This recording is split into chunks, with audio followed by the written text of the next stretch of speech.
यहाँ प्रात जागे रघुराई। जय श्री राम। तो मैं नीतू पांडे यूट्यूब चैनल पर सबका स्वागत करती हूँ। इस प्रसंग का वर्णन लंका कांड में मिलता है। इस प्रसंग में श्री रामचंद्र जी जामवान के सलाह पर अंगद को लंका भेजते हैं। यहाँ प्रात जागे रघुराई, पूछा मत सब सची बुलाई, कहूँ बेगी का करे उपाय, जामवंत कह पद सिरु नाई। सुनु सर्वज्ञ सकल उर्वासी, बुद्धि बल तेज धर्म गुण राशि, मंत्र कहूँ निजमति अनुसारा, दूत पठाओ बल्य बालिक कुमारा। नीक मंत्र सबके मन माना, अंगद सन कह कृपा निधाना, बलि तनय बुद्धि बल गुण धामा, लंका जाहु तात मम कामा। बहुत बुझाए तुम्ही का कहूँ, परम चतुर मैं जानत आहूँ, काजु हमारा तासु हित होई, रिपुसन करे उबत कही सोई।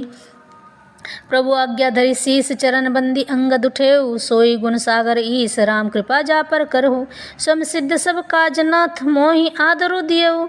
अस विचारी जुबराज तन, पुलकित हर्षित हियऊ, बंदी चरण उर धरि प्रभुताई, अंगद चले सभि सिर उतनाई। प्रभु प्रताप उर सहज असंका, रन बांकुरा बाली सुत बंका।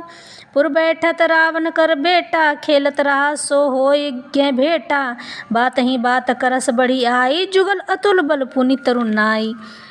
यहाँ सुबेल पर्वत पर प्रातःकाल रघुनाथ जी जागे और उन्होंने सब मंत्रियों को बुलाकर सलाह पूछी कि शीघ्र बताइए अब क्या उपाय करना चाहिए।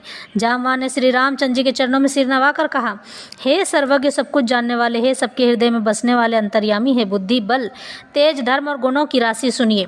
मैं अपनी बुद्धि के अनुसार सलाह देता हूँ कि बाली कुमार अंगद को दूत बनाकर भेजा जाए।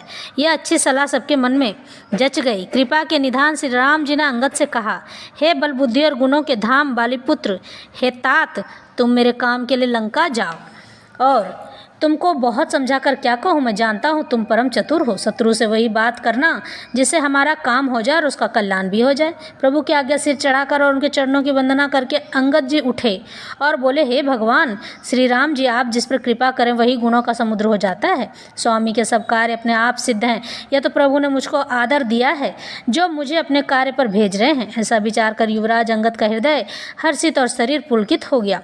चरणों की वंदना करके और भगवान की प्रभुता हृदय में धरकर अंगद सबको सिर नवा कर चले। प्रभु के प्रताप को हृदय में धारण किए हुए रण बांकुरे और वीर बलि पुत्र स्वाभाविक ही निर्भय हैं। लंका में प्रवेश करते ही रावण के पुत्र से भेंट हो गई अंगद की, जो वहाँ खेल रहा था। बातों ही बातों में दोनों में झगड़ा बढ़ गया, क्योंकि दोनों ही अतुलनीय बलवान थे और फिर दोनों की ही युवावस्था चल रही थी। इस तरह से भगवान श्री रामचंद्र जी अंगद पर विश्वास करके उसे लंका भेजते हैं और कहते हैं कि हे बाली कुमार, वही बात करना जिससे सबका हित हो।